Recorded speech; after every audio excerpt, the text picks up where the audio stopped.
everybody, and welcome back to my channel, and welcome if you are new here. I'm Andrea M, and this is another episode of Halloween Horror Nights, episode 4, and I'm joined today by, you guessed it, my old pal Oogie Boogie, because we are celebrating our favourite movie for the Halloween season apart from Hocus Pocus, and that is The Nightmare Before Christmas.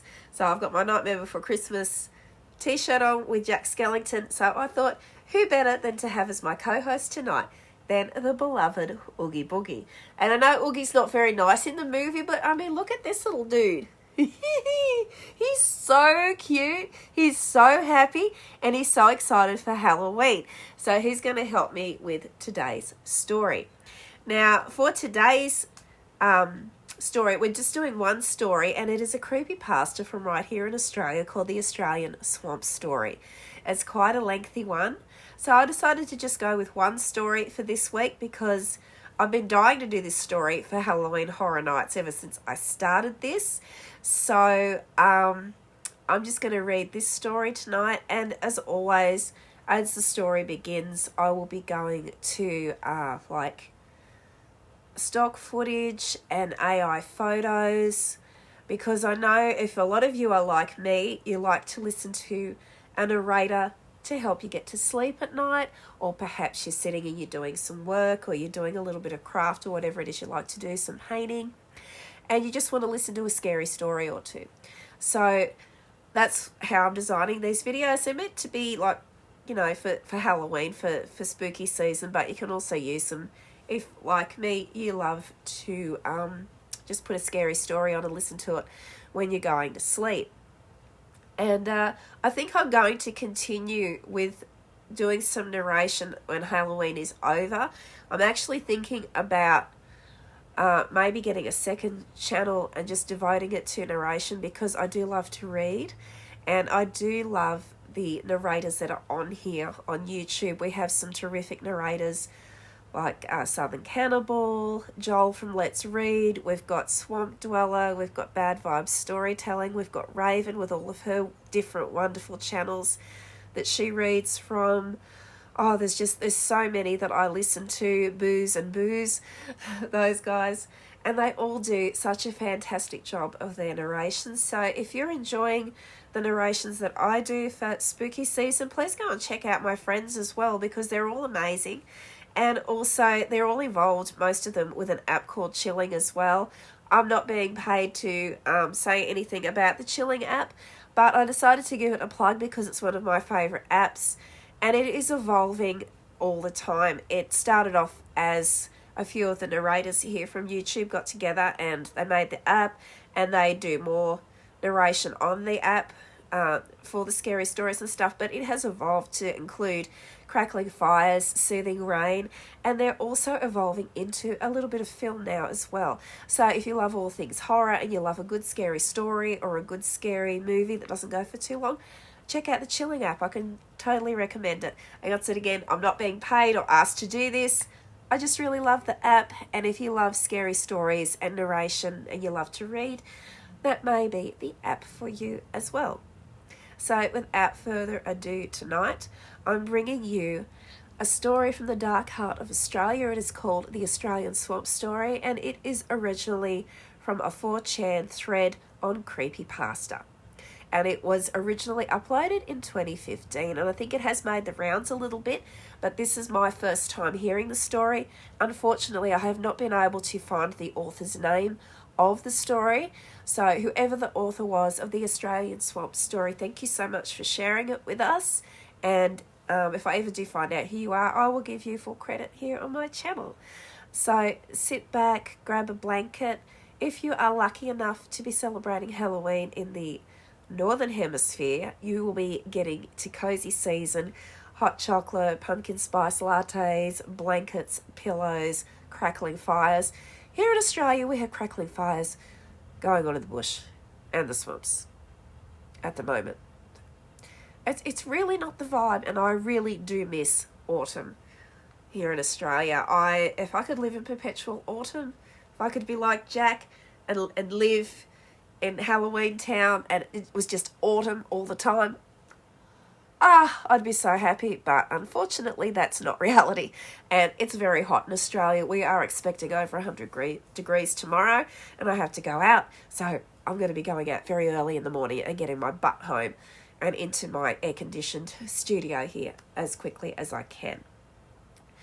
So I'm going to just get into this story tonight. Like I said, get comfortable, grab a drink, grab a snack, grab a blanket, and let's get into the Australian swamp story. And as always, it will go to soothing images and sounds of crackling fires and soothing rain, just like on the Chilling app. So let's get into episode 4 of Halloween Horror Nights with me, Andrea.M., and my buddy Oogie Boogie here. Let's go. Australian Swamp Story. Author Anonymous. To start, I apologise in advance for the length of this story. I want to firmly make sure that I do not care if it is believed or not.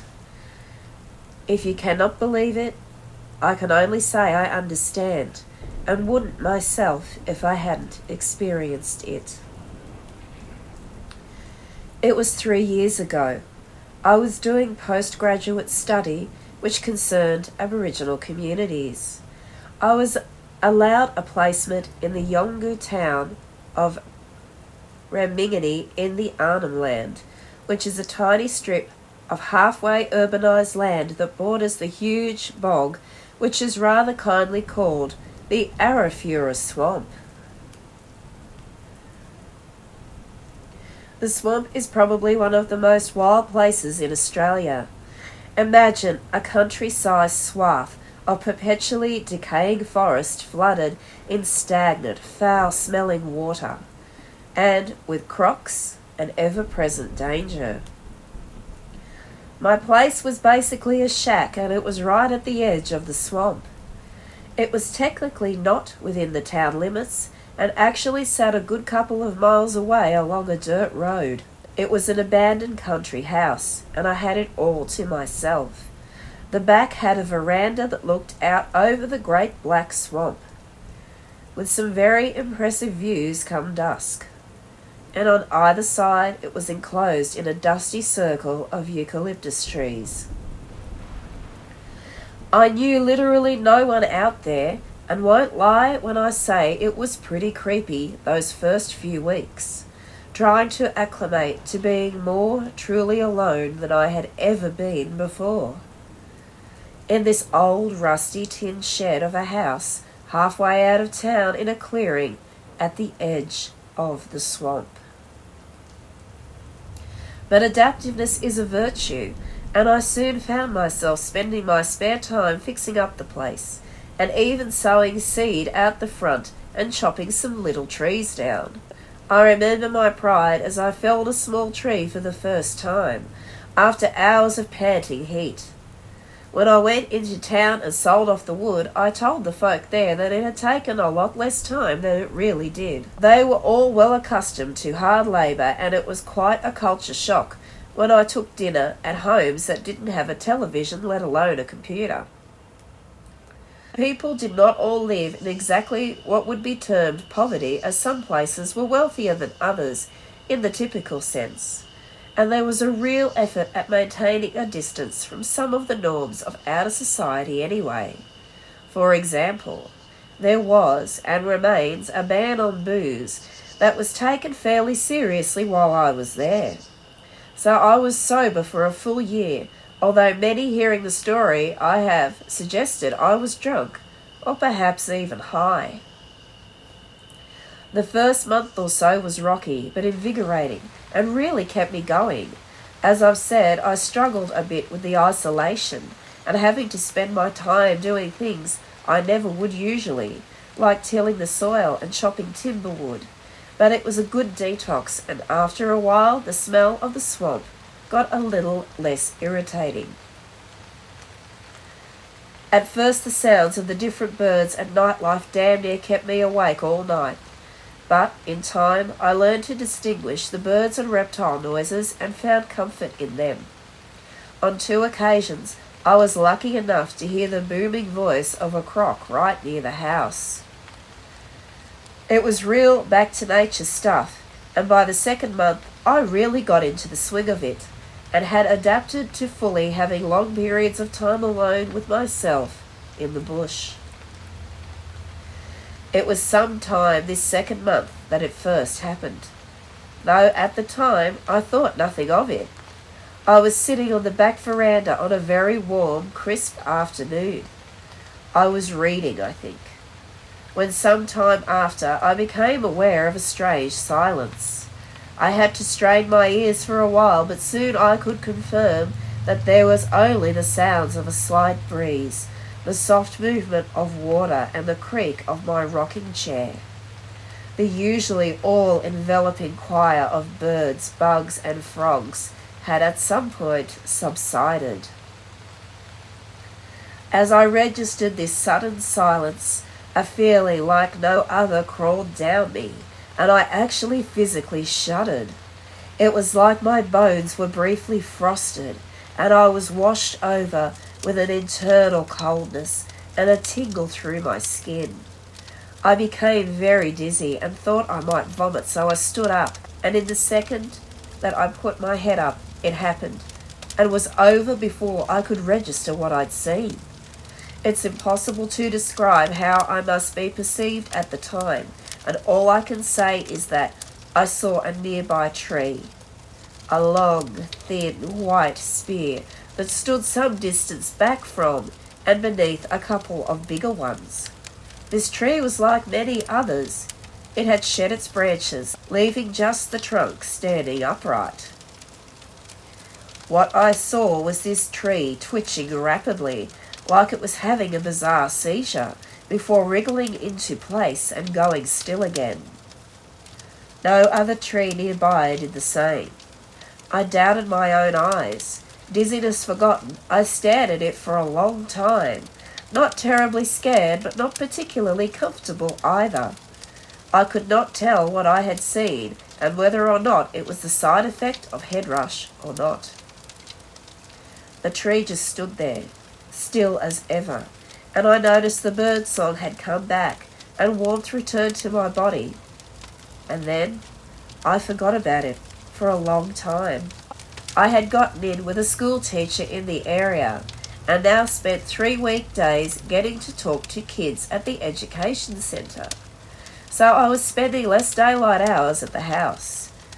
On those swamp plot dusks, I would tend to sit on the veranda and have a quiet smoke, maybe read until nightfall. As summer was turning into whatever season came next, the cycle was not very pronounced in that region, which remains humid for most of the year. I noticed an increase in insects. I don't mind bugs, but I think everything is slightly creeped out by those long-legged flying crane flies, but which in that area were called daddy longlegs. I remember sitting at the veranda and seeing for the first time a great swarm of the things, maybe just hatched, forming grey clouds against the orangey light of the sky. The crane flies in that swamp got so big you could hear them rushing against each other, and that is no exaggeration. These things could be meters away, and you would hear the vibration sound of their wings. As I say, I'm not too afraid of bugs, but when I went to the bathroom in the middle of the night, the actual bathroom was a bit of an outhouse, and find myself in a cramped space with a gull-sized crane fly buzzing around the light, occasionally bumping into me and feeling my body with its long, horrible legs, I was a tad on edge. The other bug, which began to cause me some anxiety, was like a kind of mollusk, like a barnacle which would appear in clumps on the water's edge after it had been raining. These things weren't particularly creepy, but they worried me because they grow rapidly and would often spread to the steps of the veranda. I asked a local fisherman how to remove them, and he went to his truck and returned with a metal paint scraper. So I added the job of scraping these little barnacle things off the wooden steps. It was not fun experiencing their reddish interior bodies, the way they peeled off like a hard-shelled scab, and the truly noxious smell. Aside from the growing presence of the insects inside and around the house, I was keeping well. I kept clearing the area of weed plants and chopping down little trees to sell in town. As well as the insects, the seasonal change had brought a tide of litter in the water, which I was told happened every year. More and more clumps of old plastics and bottles were accumulating in a line of detritus outside the house. I started picking it up in the mornings, keeping the water clean while I was there. It was as I did this one morning that, for whatever reason, I chose to look directly up at that old white tree I'd briefly freaked out over and saw it was not there. At first, more confused than frightened, I paced the water line, convinced I had mistaken where it was placed. But no, there was no mistake. Everything about the area looked as it always had, clear in my mind from the many evenings' study. But all but that little tree, where now there was just a bare spot of land. I had no time to think of it, but as I spent the day teaching, I more and more dreaded the return home. I even tried to arrange for a couple of friends I'd made to come over that night, but they insisted on postponing until the weekend. So I drove home alone that night, and when I got back, it was full dark. The evening calls of the owls and the swamp birds gave me little comfort. I couldn't shake the image of that shivering tree. I had no reason to think anything of it, nor what it might mean, but the image, like a horrible glitch in reality, pestered me no matter how much I tried to distract myself. I'll never forget that night, as I lay awake in the dark, hearing outside my window this sound, this slow, drawn-out creak and cracking noise. I'd heard it before, one sound of the forest out of many, but on this night it pierced my frayed nerves. I lay there a long time listening to it. It sounded like some kind of rickety pole was swaying barely inches from my window. I was too shit-scared cowardly to look out the window, so I examined the patch of moonlight it cast upon the floor. I could see so many moving things, the limbs of the trees in the wind, that it was impossible to make out anything. Then, with total clarity, I heard this dreadful noise. Tap, tap, tap against the glass. There was no mishearing it, no denying it. As plain as day, there was something tapping the glass just above my head. There was no tree growing near the window, nor even a bush or anything else for that matter. I frantically tried to think up contrived reasons. Maybe the guttering had fallen loose and was tapping the glass in the wind. Or it was one of those crane flies hitting the glass. But I couldn't bring myself to look and lay there, rigid, pretending to be asleep.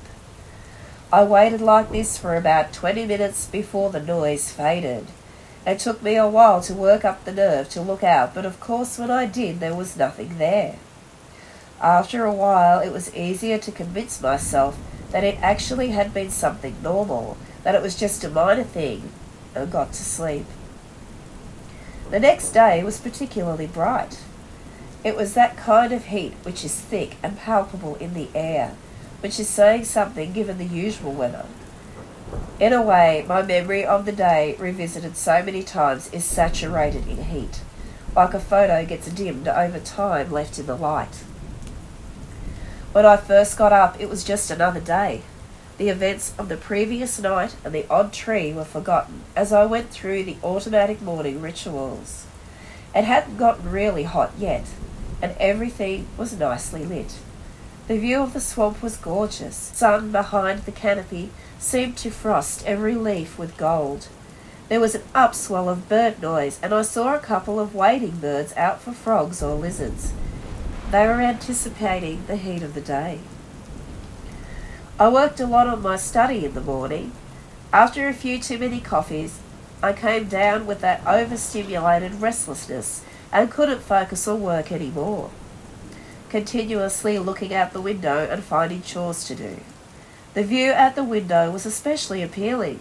The caffeine and the brightness projected everything into rich detail. Seeing some rubbish on the shoreline, I convinced myself to dredge it out. So happily, I went down to the water and mucked about the little islands and rivulets, picking up the junk that had floated in overnight. Or maybe some had just been bobbing there a long time before I came. It was hard to tell. And stacking it up into a little pile of gunk. This is when some strange things happened in one moment. I noticed a bound book, half buried at the detritus bank around the shoreline. Consciously, I picked it out of the rest, having a feeling about it. So I crack it open. It's a bit encased in mud, and opened up a couple of the pages. It was the annual collected issues of a business journal. There were lots of different issues with covers and stuff. It seemed business-oriented. At the back, however, was a list of the year's grants. That included scholarships for university work. Scrolling the list of scholarship grants, I saw in plain daylight my name. I haven't told this story to many people, but whenever I do, they seemed unimpressed by this fact. Of course it was there. I did have a scholarship, and it was a business journal with a list of scholarship grants. I know, and I'm not saying it was paranormal necessarily, but understanding how weird it felt to be the furthest you've ever known from home, to pick a random book out of the water and see your own name in it. Regardless of how stupid it was, I shivered. I closed the book and put it in the junk pile. Then I stood to get up and saw a man standing on the other side of the stream watching me, already a little unsettled. I nearly pooped my drawers when I saw him. It wasn't just that I hadn't seen a single other person on the property since I'd been there. It was just that he was standing there, silently looking at me. He was also standing half behind the trunk of a tree, so I could only see one arm and a leg and about half of his face. But he wasn't hidden at all, and couldn't have been trying to be. He was just standing halfway behind a tree. His shirt and pants were a brown-grey and pretty faded into the background, but his face and limbs were white and stood out in contrast. Before I have time to collect myself, I see his one arm waving at me in a friendly gesture, not in a threatening way at all. I wave back and then stand there not knowing what to do because he doesn't make a movement. He just stays exactly where he is, looking at me.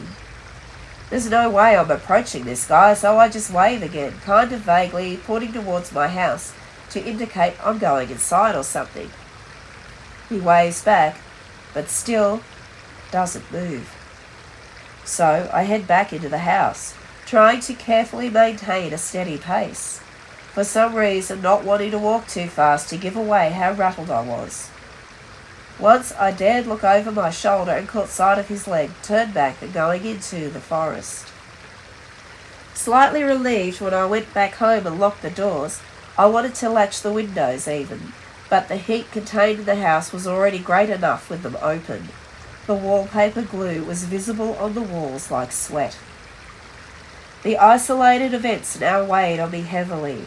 While previously none of these weird incidents had overwhelmed my experience, I was now unable to stop my heart racing, stop scaring myself with thoughts of that man standing behind that tree.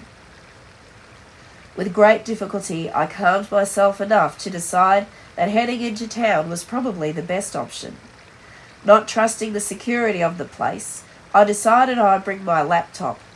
So I'm sitting at the table, brooding over my breakfast bowl, and I become aware of a disturbance of light on my right-hand side.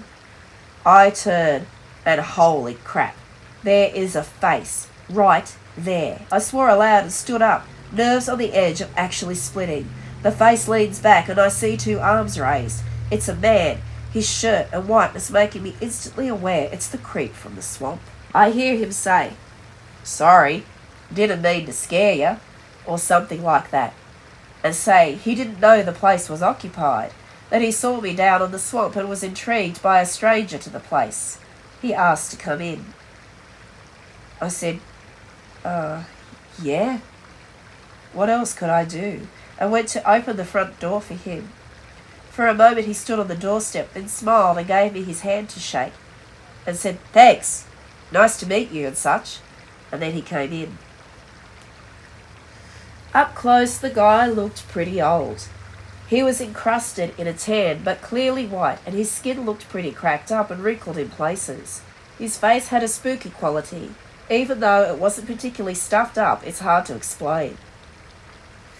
It wasn't a major difference or anything, but his face, and especially his expression, seemed a bit younger somehow than the rest of him. I was probably just dazed off of the heat and the day's events, but this has always stayed in my memory, how his face was just a little off. It was sort of awkward, me walking pointlessly into the kitchen and him standing in the doorway between it and the hall, smiling but not talking. I asked if he wanted coffee and he said sure and sat down, then asked about me and what a whitey was doing out in the swamps. I told him about my studies and such, sort of vaguely, tentative to say too much to this weird smiling old guy. But as it turned out, he didn't seem to be remotely interested in me at all. He just smiled dozily, and as soon as I stopped talking, started telling me about himself, without any indication of hearing what I'd just said. I put down the coffees and sat myself at the table as he carried on excitedly. He would sometimes get ahead of himself and just end a sentence with a jumble of gibberish words in this thick bushman accent. He didn't seem immediately threatening, but I definitely did not feel he was of his right mind. He said he lived up north, but lived off the land, in the swamp most of the time. For a long time he just spoke of tilling the soil and catching his own food, living in huts and stuff. But then he awkwardly cracked out a peal of laughter and asked loudly, "Do you got a girl here?" I was pretty taken aback, but before I could answer his smile completely flipped, and he asked, suddenly stern, almost angry, "Is there a girl here, mate?" I shook my head, but now the atmosphere had changed completely. He was gripping the table hard. And then, just as quickly as it came on, this moment passed and he continued as if nothing had happened. It was the most schizo thing I'd ever seen. I can't remember what he said after that, but eventually he showed himself out, coffee left untouched. And after walking a while down to the swamp, looked back at me and said, as if touching on a shared joke, "Couldn't keep a girl safe here anywhere, with all them bloody warrigals," and walked off. Fairly creeped out, I locked up and took my gear and the car out to town. The heat wasn't letting up, and the car ride is, in my mind, a bit of a haze. Outside the school, I saw another teacher packing her things into her own car. She waved, and I pulled up beside her. I must have looked shaken because she asked what was the matter with me. I told her about the weird man, to which she grinned knowingly and said, "Did he scare you?" She said he was mischievous but harmless. I remember her words. "He'll muck around with you, but he doesn't hurt a fly if it is him." She said he wasn't often seen. It was as if she were talking about a folk tale more than a real man. Apparently this man had lived near the area about 9 or 10 years ago. As recently as that, he had been a regular visitor to the town and a well-liked guy. She had been much younger then, but remembered that he would drive through town and sell vegetables and homemade jam, that he was fondly regarded by most. His wife was typically with him. She described them as a sweet old couple. The two were regarded highly enough that when his wife passed away, she was buried near the grounds, and some friends from town helped to do the funeral. The guy was obviously distraught and seemed completely shell-shocked for a long time after it happened. His trips into town got less and less regular. His demeanour seemed subtly changed, but still jolly, but in a different, stranger way. His behaviour was increasingly odd. Everyone understood his pain following the death of his only real close company, so when he referred to her in passing, her daily doings as if she wasn't dead, there was mostly just sympathy, as well as the expectation that with some support he would get back to his old self. But things were only downhill from here. They were uncomfortable encounters, where he asked people if they'd seen her around, to which there could be no easy response. The discomfort was not lessened when he started showing up, disorientated, crying, telling people his wife had gone missing and that a search party needed to be formed immediately. Things came to a head when someone refused to dance around the issue and simply told him the fact of the matter. His wife was dead, buried not far out of town. By all accounts, the man's response had been shocked, though not as unhinged as perhaps expected. He sort of sadly accepted what he'd been told and wasn't seen around town for a while. But when he came back, his behaviour was only more confusing. He announced that he didn't trust a single effing warrigal, and that he knew they'd done something with his wife.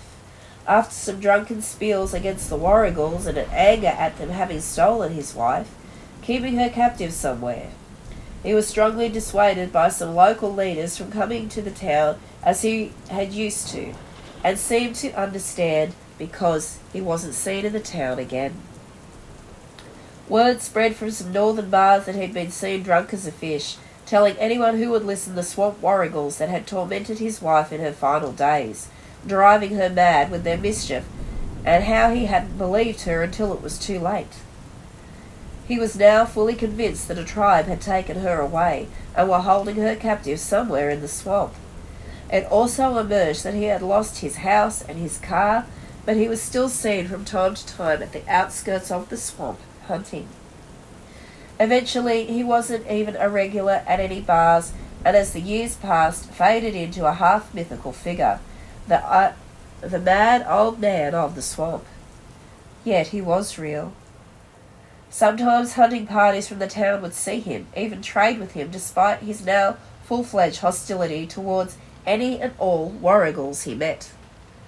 So this was the story she told me. She stressed, as I will here, that she couldn't confirm any of this, having only memories of his happy years and having not seen him since. Some of the tale was probably just the garnishing of a legend. But that he was out in the swamp for long periods at a time was certain.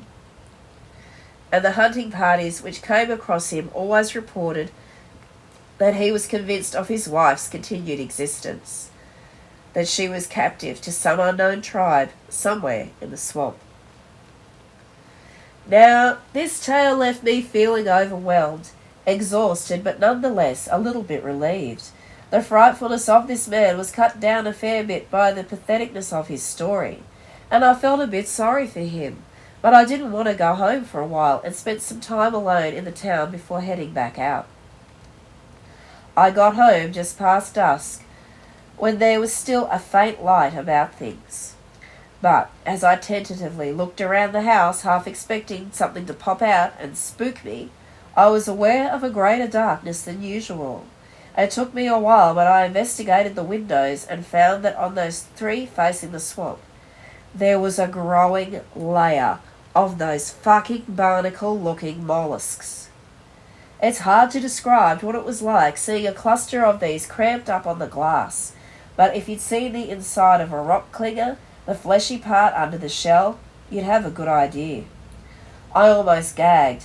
I didn't much want to, but I worked up the nerve to go out and scrape them off. Well, the whole bottom part of the wall was practically packed with them.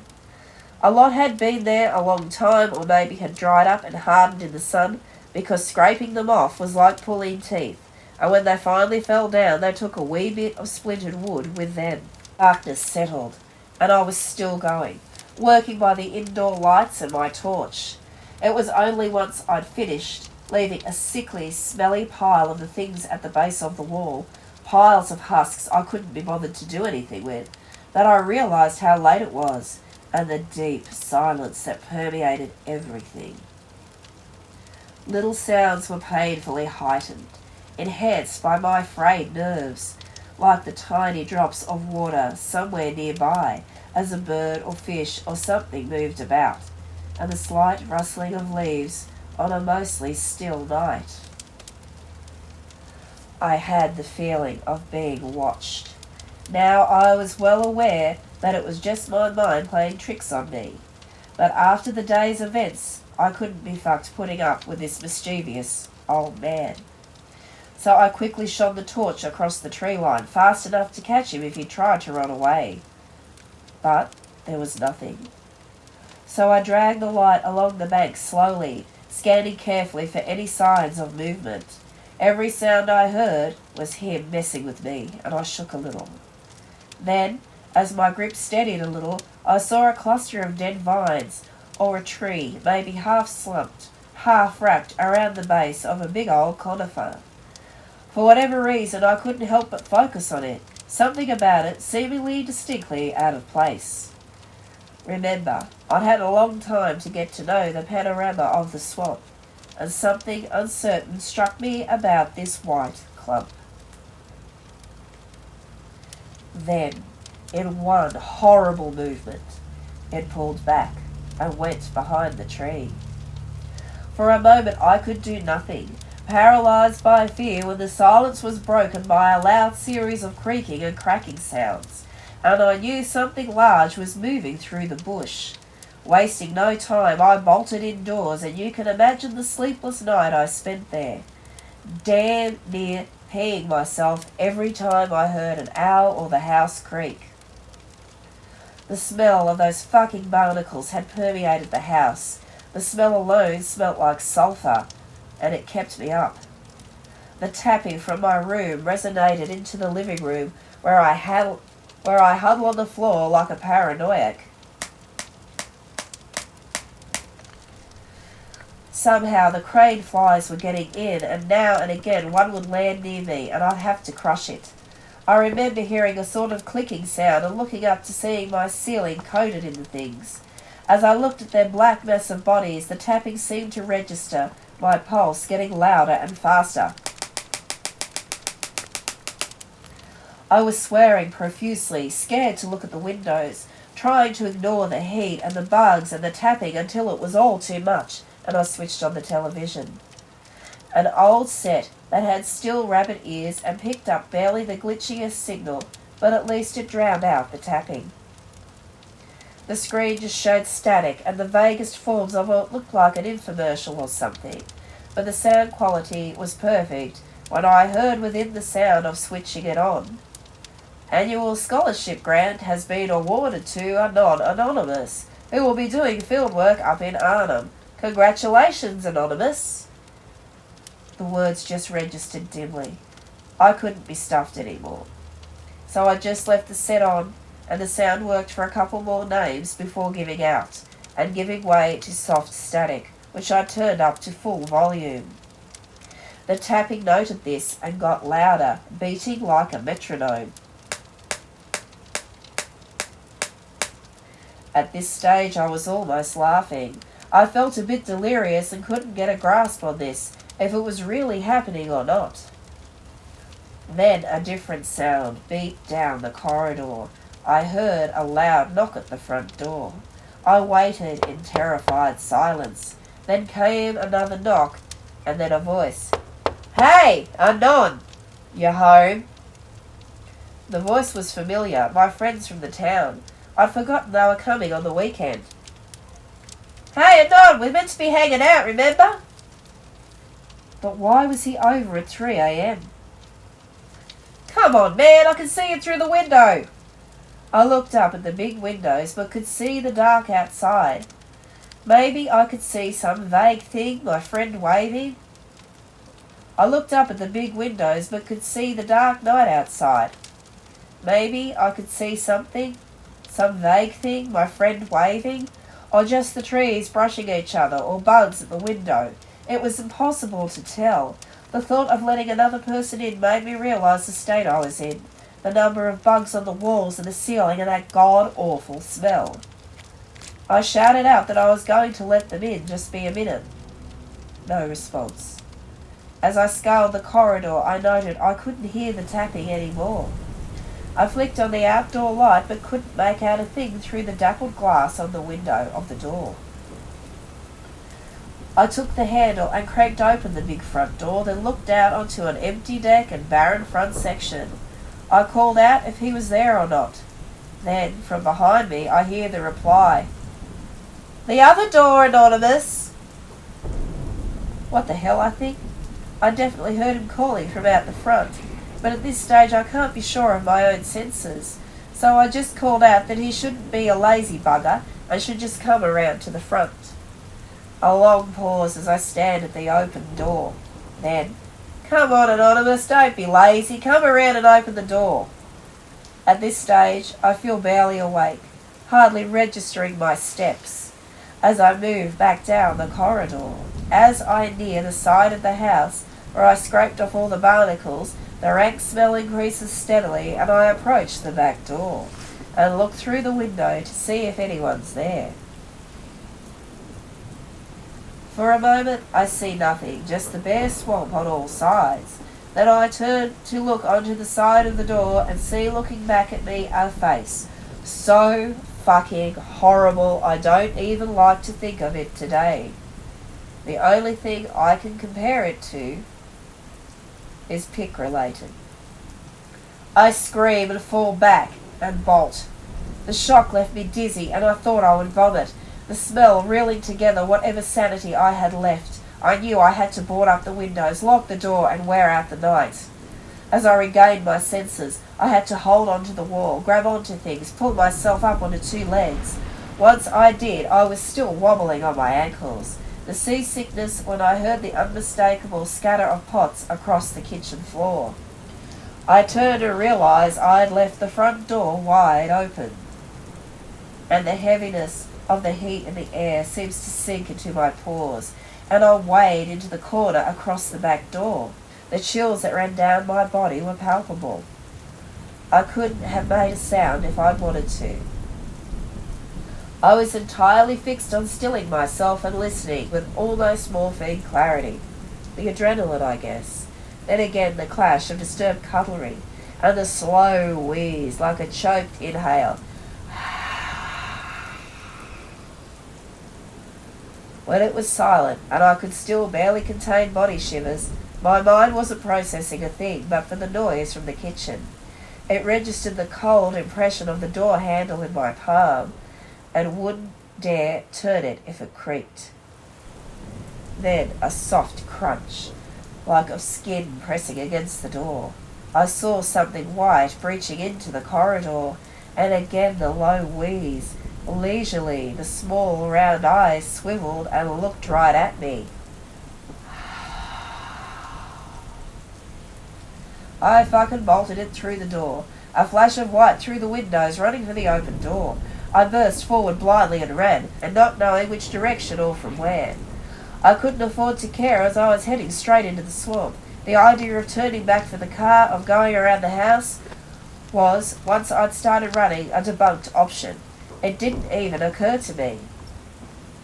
The feeling of mud permeating and squelching in your shoes, and the knowledge of it caking there, making every step painfully loud. More than once my foot caught in a tough root and I fell ass over backwards. But again, I couldn't afford to recognize it and just got back up every time. There was no visibility, even by the time my eyes could have adjusted to the light. Any moonlight was totally obscured by the overcrowded canopy. As I ran, there were no sounds but the time my body had run past its limit, and I was drunkenly heaving through the trees. Sweating, I heard a lot of bug noise on the water, and occasionally snippets of bird wings taking off nearby and weird croaks. Frantically, I tried to pick out that awful wheeze, but couldn't focus on this for any extended period, because doing so seemed to make the experience into a practical reality, instead of a fever dream as I could only bring myself to process it as.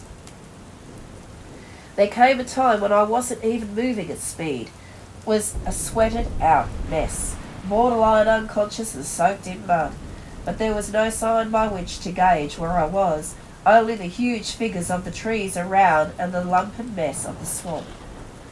My knees started slipping under me, and I heard a splash that silenced all the bugs as I slumped into the water, my entire body succumbing to that pins and needles numbness all at once. Face half buried under the waterline, I only jerked my head up with difficulty, and the brackish water smelled richly of that sulphurous reek. For a long time I lay there in a small pool to myself, my skin sensing nothing around it. Gradually the bug noise returned on the water surface, and it seemed like I could hear the distinct clicks and water plops of each one. Nothing of the light nor sound changed. If there was a moon, it was lost under layers upon layers of branches and clouds. It was impossible to tell how much time had passed. I couldn't even guess at how long it had been till this weird noise emerged slowly from somewhere to the east of me. Immediately I knew it was no animal or forest sound, because it was the sound of the television. Static. The bug life went quiet, and even the sound of the water and the canopy seemed to die out as this thick, white noise spread out and neared. It took all my strength to muster just one arm. There was now the quiet splish-splash of feet in the water growing louder. Outstretching the arm, it felt like every sinew in my shoulder would snap. My fingers gripped the first thing they found, and I sensed my body being pulled forward. Somehow, mud-covered, shivering like all hell, and every joint burning, I slumped into the upturned husk of a log, and out of the bare scraps of energy left in me, pulled myself fully into the dark tube. This muffled the dim splash of the footfall. There I fell sort of limp, like a rag doll, unable to exert any words. Somewhere nearby I heard a faint Now I couldn't control my breathing or stillness. I could see nothing but for a crescent slither of the log opening near my feet. The inside of the log was very cold and clingy, but my discomfort meant nothing as I strained out onto the little crescent of slit visibility. For a moment it was blotted out by something big and white. The sound of static was overwhelming, as if a television had been dumped in the bog. But then the thing was gone, and in time the noise faded, and in time the bug noise picked up again. I don't know when I passed out. My clothes were wrapped on my bones and had dried there. This was the same for the mud in my shoes. For a moment I thought I was paralyzed. Then an inch of crushed log under me gave way, and I realized I was half fossilized into it.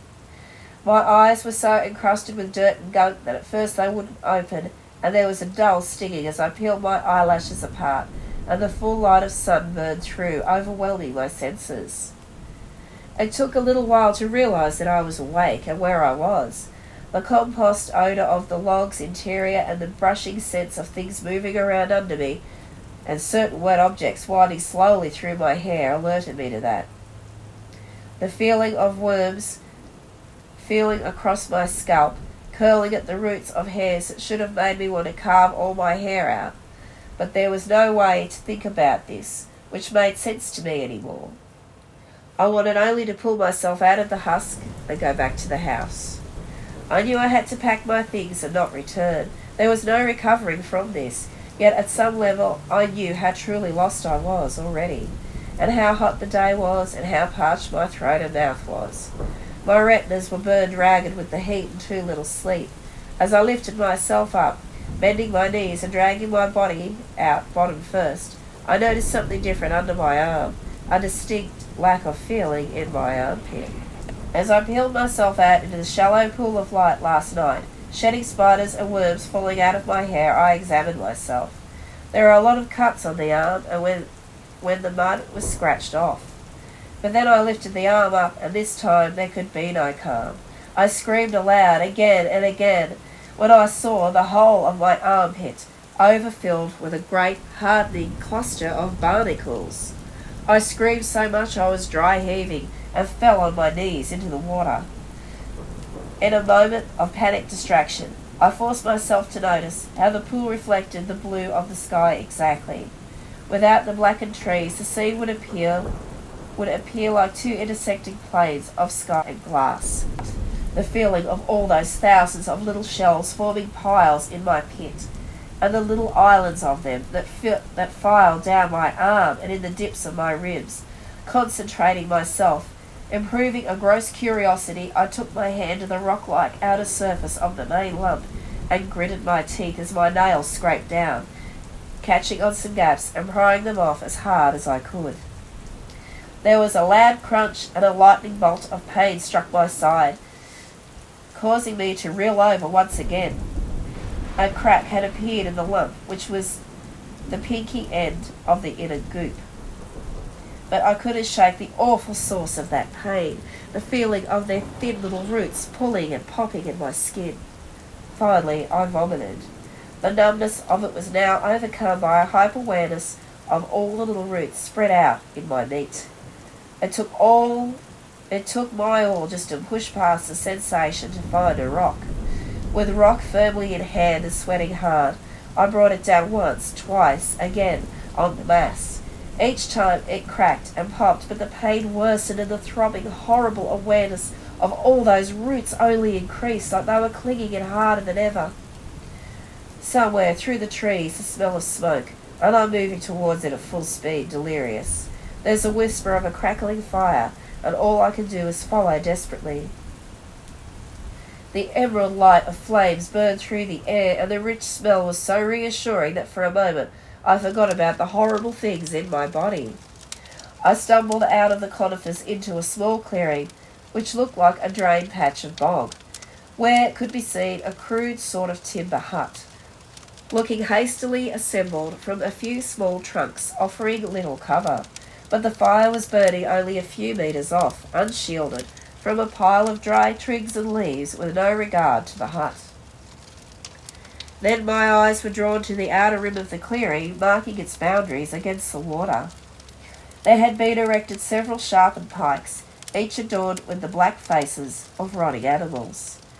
They mostly seemed to be dogs or possums, but it was impossible to tell due to the degree which most had rotted away. The sight of these things, intermittently swamped by the smoke, was something to behold. "Who is it?" came a voice, and it occurred to me that a figure was moving somewhere inside the wall of smoke. "Please," I blurted, hardly coherent. "I'm sick. I need help." The fire was still a while, and then moved. The figure was still a while, and then moved forward, unshrouded by the blackness.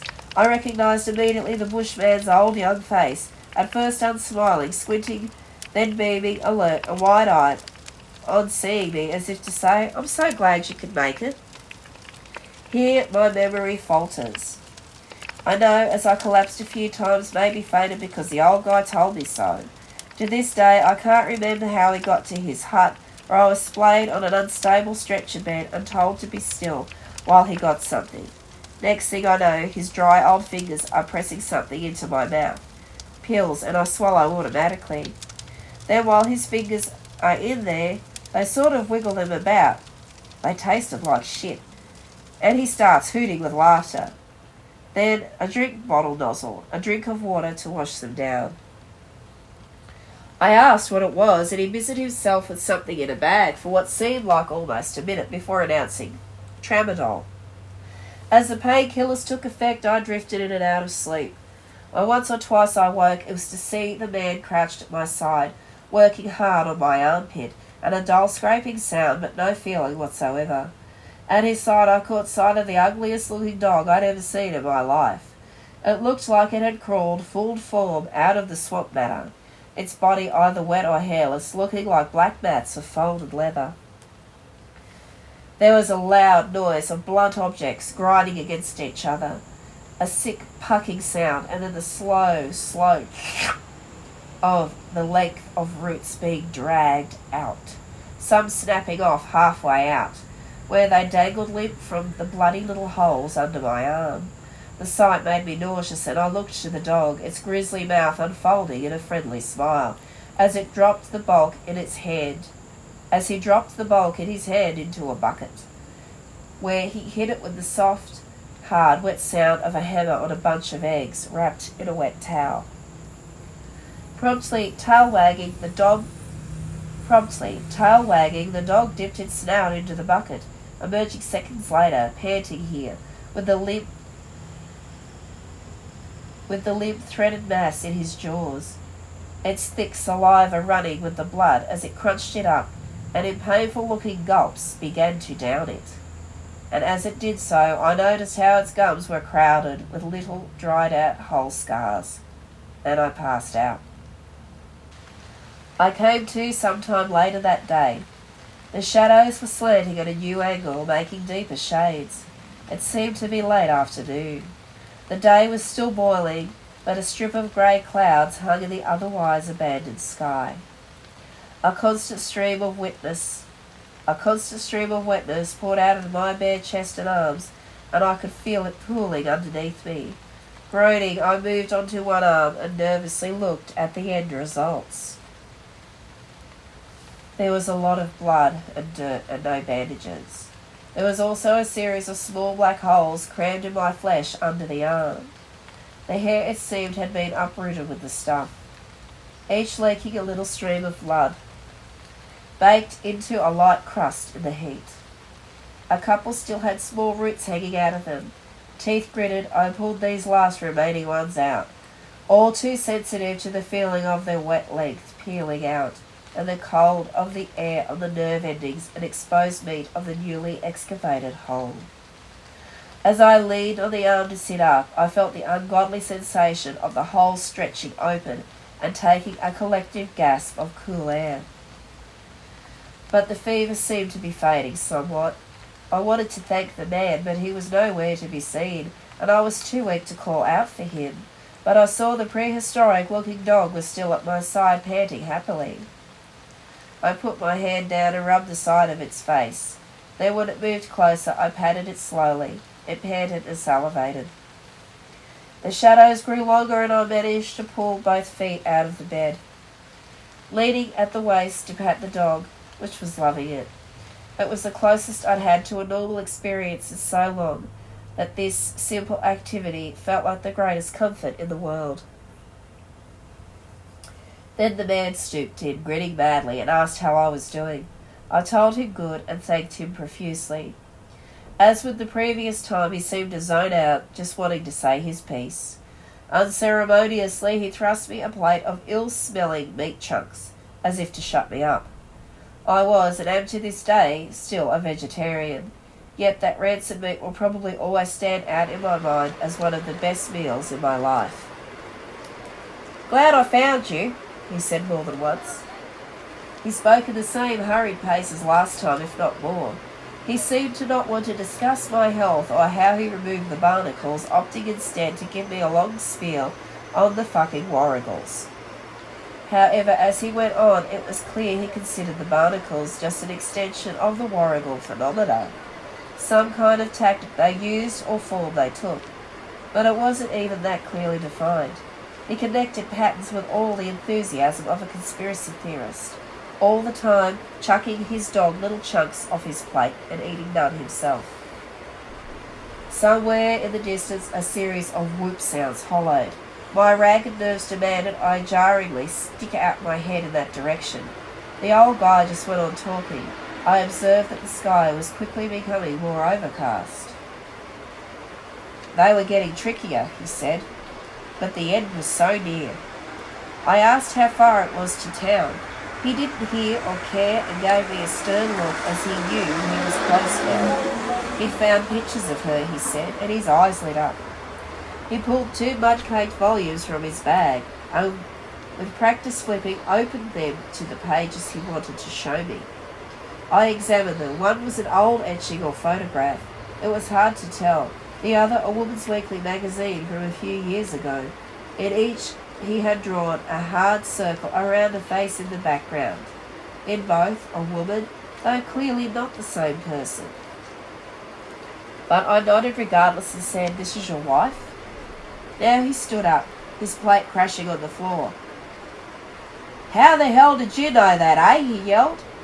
The dog released a low whine, recognizing the change in the atmosphere. Now the sky was pocked with light patches. Drizzle was beginning to fall.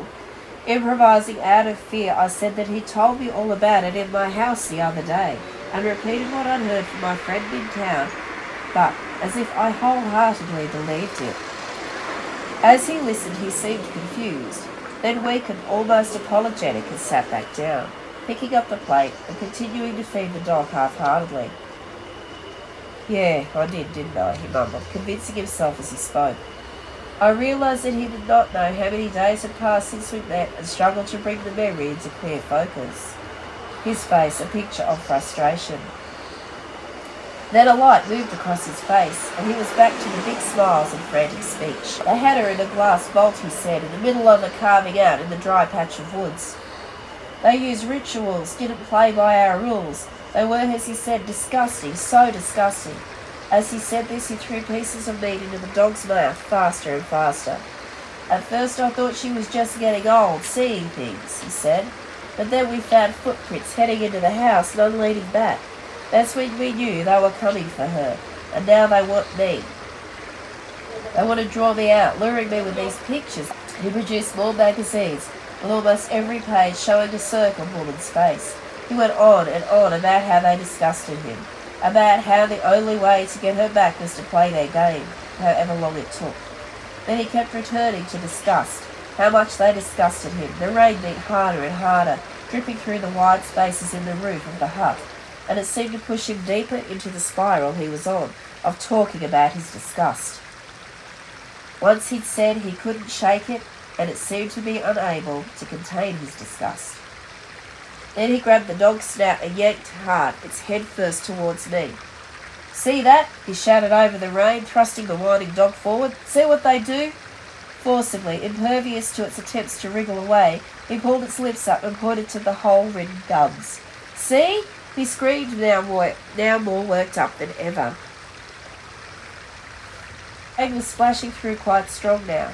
His eyes were furious. He seemed to notice the dog cried and dug its claws into his hands hard enough to draw blood. He had gripped its top and bottom lips hard and was screaming more and more, as if to drown out its cries.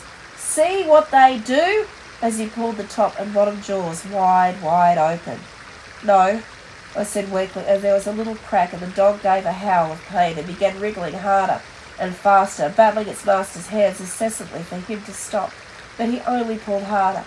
How disgusting it is! The dog fell limp at his feet. Wasting no time to collect himself, he picked up an already sharpened spike, and what seemed like in one movement had picked the dog up and dragged its entire body through the pike.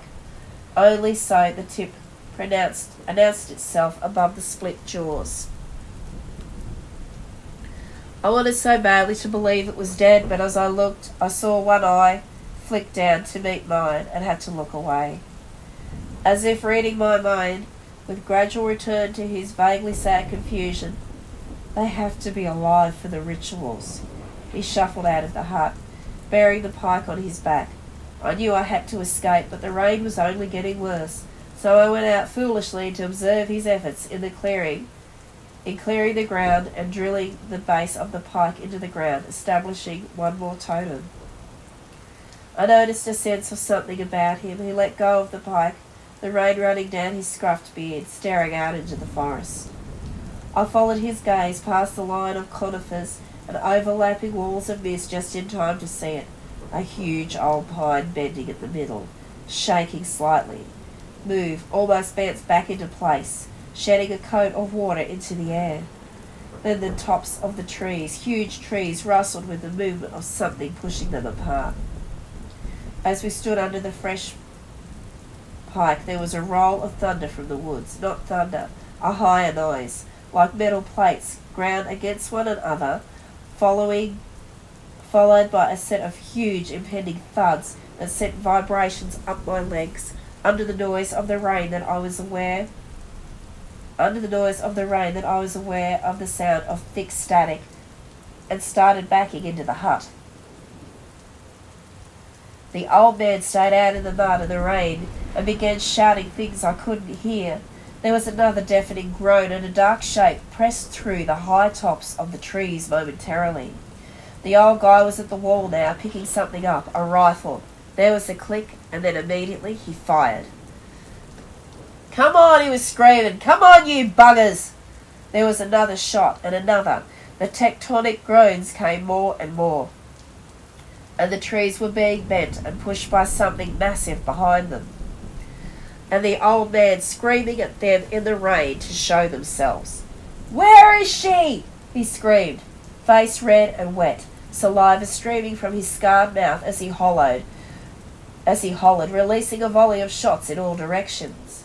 I moved to the edge of the door, slipping behind him in the frothing mud, all the while keeping my eyes on the forest line, transfixed in a sort of horrible wonder by the huge things in the pines. "Where is she? What have you done with her?" Through his screams I could hear the wavering vibrato of tears. Then I saw it, only for a second, this enormous black shape moving behind the trees, then a long tree-like limb stretching out and wobbling forward, testing the air like a feeler. The static sound and the sulphur smell were richer now than ever.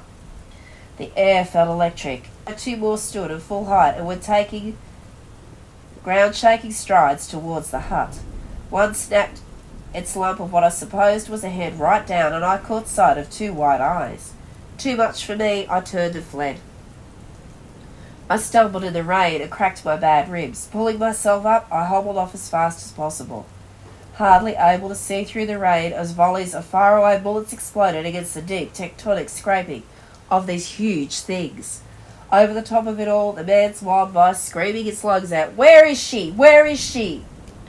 As I ran for I don't know how long, splashing face down in every other rivulet, getting mangled by every other thorny bush.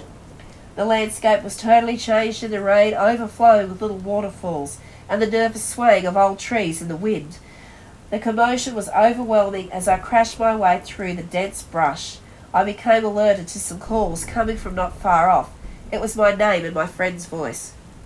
"Oh, fuck this," I thought, and turned to run in the opposite direction, foot snagging on a collapsed branch. I yanked desperately at it, the voice getting closer and closer until it finally broke apart, and I sprint forward, directly into the thing. I screamed as its arms thrust out of the trees and grabbed me by my shoulders, and I tried wildly to escape, until I was looking at the terrified, confused face of my friend from town, and his two buddies trailing not far behind. I will keep the rest of this brief. Needless to say, I refused to return to the house, so I was driven by my friends back to one of theirs. They reckoned I was suffering from exposure and got me a change of clothes and things. I was either unable or unwilling to tell my story in full. To this day I remain quite unwilling, for obvious reasons. I only showed them the holes in my armpit and the parts about the mad bushman. I deliberately excised everything else. Back in the comfort of a lit, warm room, with the storm rattling the windows outside as if taking place from somewhere far, far away, I no longer trusted my own experience and fell into a sort of wakened lucid dream state. Not quite conscious and rational, but nonetheless aware of the impossibility of my own experience. But how had they found me, I asked.